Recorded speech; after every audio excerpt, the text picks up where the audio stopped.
Hey everyone, welcome back. And it looked like this is actually still the same painting session. So we're doing our first layer of glazing, color glazing.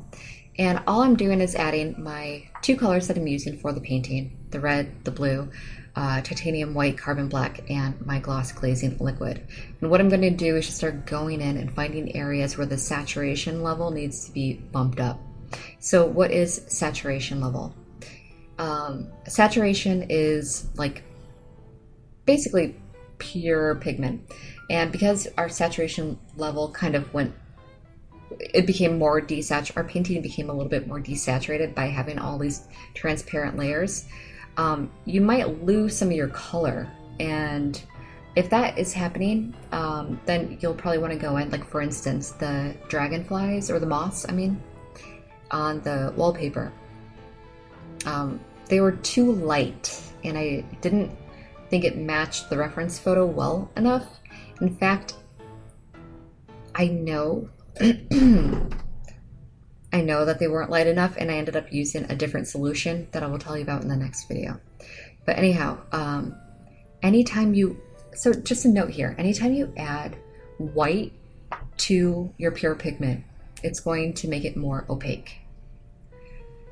So when you're creating your value scale, like I mentioned that you kind of create your lightest values, and then I kind of stop with the white values when I hit my my pure pigment, and then I just start fresh with my darker values. And I said you could make tones as well, which are like grays, but I like to have that separate like set of dark values because there's no white in it. So white is always going to make your paint more opaque. So when you get to the point of glazing at the end, color glazing at the end, I highly recommend not adding white to your color glazes like I did right here. Although this is for a different reason. This is because I needed to actually cover up the outside line to appear more like the wallpaper. So this kind of makes sense in a different way. I don't know if it's really... Anyhow. Color glazing really should just be like your pure pigment with a lot of glaze. You don't want to accidentally cover up all of the work that you did underneath. And you are going to get a huge lesson in this in this when I make my mistake after mistake in portrait number 2 of this class. And I decided to I made so many mistakes in portrait number 2 that I actually considered not including it. But I know from my own learning experiences that I learn the most when I make massive errors, big mistakes. And I think I would be a bad teacher if I didn't include it. Because then that means that the mistakes that you could have learned by my mistakes, you wouldn't have. And it's not my intention to make you perceive that I'm perfect. It's my intention to make sure that you're learning as much as you can from my class and find extreme value in your own work. So I actually decided to keep the next portrait coming up after this one. Decided to keep it in. And hopefully you will really pay attention to what I'm talking about in when I'm talking through each of the mistakes I make in that. Anyhow. Right now we're doing color glazing, and I am adding white. I think it's also because there's some areas I didn't want that blue background to show through as much in the hands, like in a particular area. Maybe I want it to be more red, and that blue is a little bit too overpowering.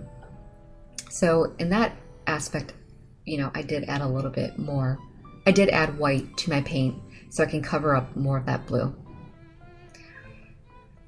But normally, you would just use your pure pigment with a lot of glaze. Never, I would almost say never just put after you mix up your paints, don't just put that paint mixture directly onto your canvas, ever. Always add glaze to it.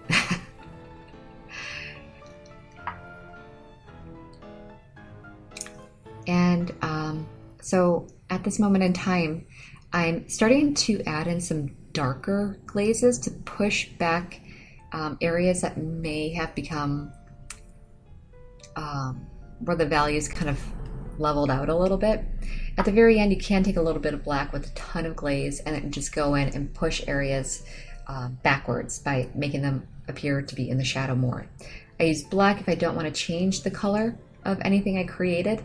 Like for instance, I used to be an elementary art teacher, and I would ask the students, how do you darken a color? And a lot of students would say, add a darker color to it, which is true. I mean, it would essentially make the color that you start with darker.